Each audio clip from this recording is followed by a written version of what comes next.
Hello, my name is Carlos. I am an Oracle middleware specialist, and with this demonstration I want to show the best strategies to expose traditional service-oriented architectures into mobile channels, delivering with these enterprise mobile solutions. The importance of this is simple. The world has changed. In the past few years, mobility has become one of the most important channels of revenue to companies, and so that's the importance to allow an easy integration from mobile devices into the enterprise applications. Over the past few decades, we are seeing how companies have invested heavily in creating this enterprise services layer that allows an easy integration from enterprise applications, legacy systems, databases, SaaS applications, allowing with this a seamless integration by obtaining reusability across all the enterprise services. Now there is a new challenge. Companies have to make available all this information, all this integration into mobile devices. The way we make this possible is by creating another layer, an API layer, that creates a very simple way in which all these mobile devices can integrate to the enterprise services and consume the information that lives underneath. There are a couple of ways in which we can create this API layer. Let's analyze a couple of strategies. First, we can use an Oracle service bus and build plain proxy services in order to expose these APIs, whether they are SOAP XML or REST JSON. Most likely, if we are going to be exposing these APIs to mobile devices, we are going to be creating REST JSON APIs. Now we are facing a new challenge here. Given any real implementation, the degree of complexity that we are going to find in an enterprise services layer is going to be pretty high. Depending on the amount of applications that are involved in the integration, the number of SOAP backend operations is going to be in the number of tens to hundreds or even thousands of SOAP backend operations.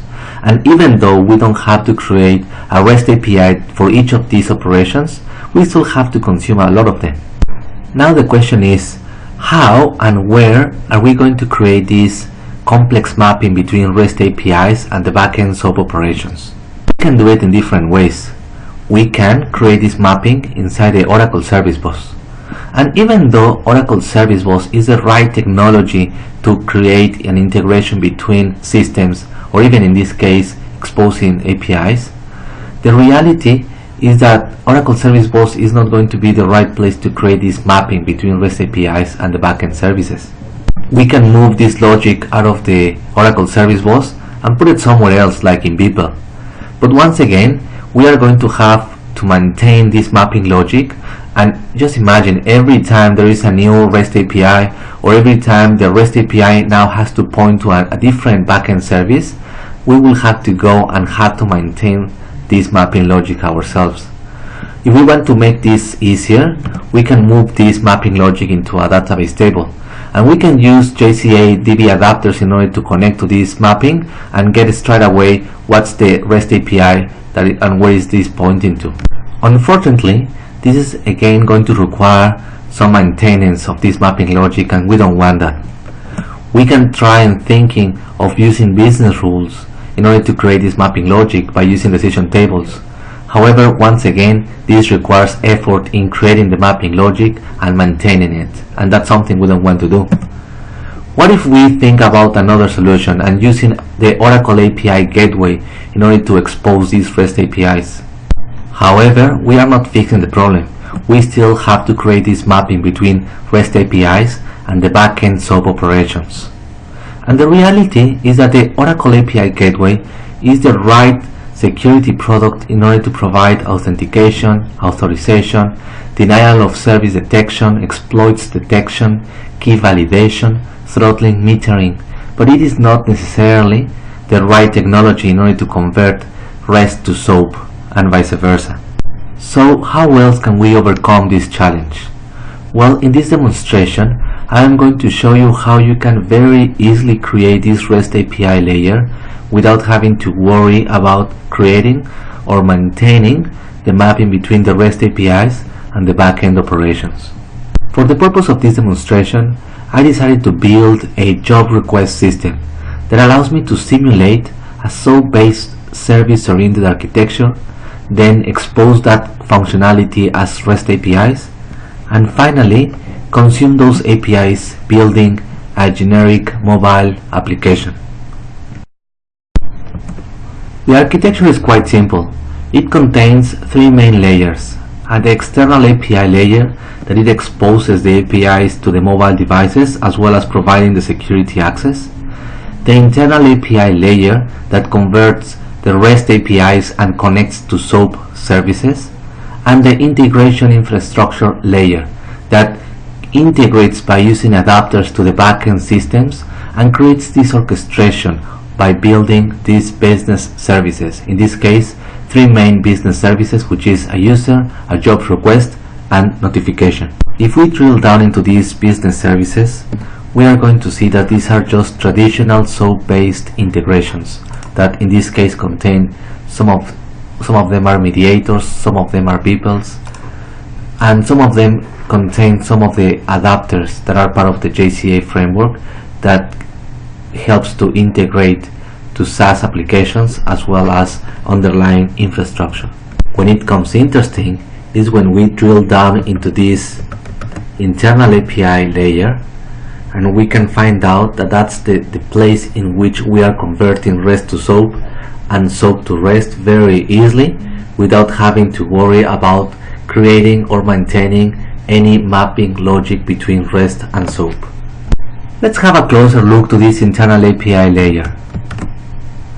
At first sight, this looks like a normal OSB12C implementation, but if we see on the left side, we are going to see that we are using these REST adapters that gives us this benefit of being able to convert REST to SOAP and SOAP to REST without having to worry about the API mapping.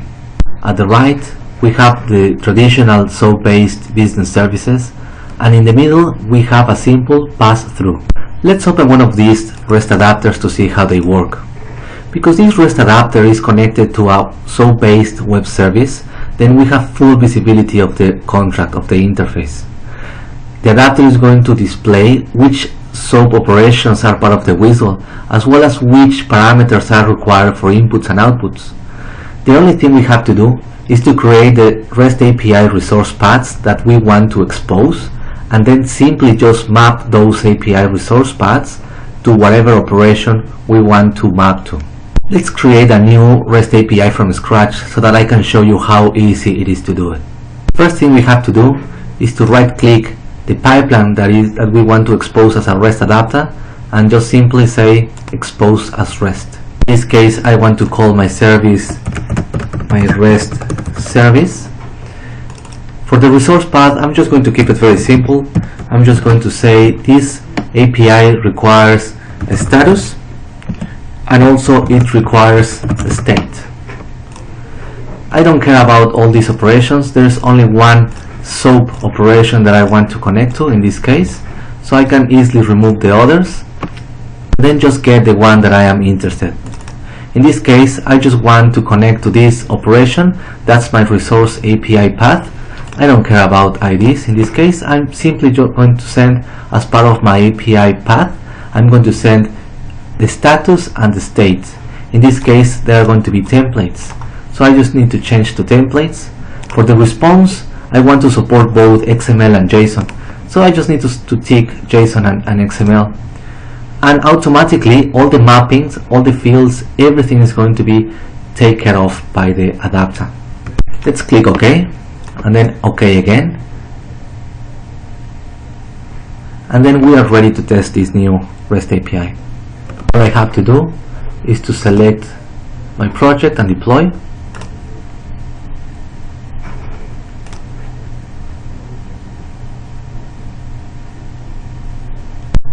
And then I am ready to test this API from any place. In this case, I am going to choose a REST testing tool, which in this case is going to be Postman. That's the name of the service that I chose, my REST service / jobs, which status I want to query, in this case accepted, and from which state, like Victoria. As part of the parameters, I am requesting JSON format, and I just need to send and then I get the information straight away. Remember that we selected XML and JSON, so I can simply just select XML and the information is going to be retrieved by XML. What we have done here is taking a traditional SOAP-based web service and expose it as a REST web service. And the same applies to any of these other REST APIs that we created as part of this job request system. We can very easily go and analyze the contract that now is part of these REST APIs, and we can see all the information that is part of these APIs. We can see information about the methods, the parameters, the configurations that we selected as part of creating the API via the REST adapter. Alternatively, you can use API catalog in order to get design information about the APIs. This is basically you can harvest these APIs automatically by using scripts, or you can directly point to a particular project and then harvest all the APIs that are part of that particular project, like what we did for the job request system.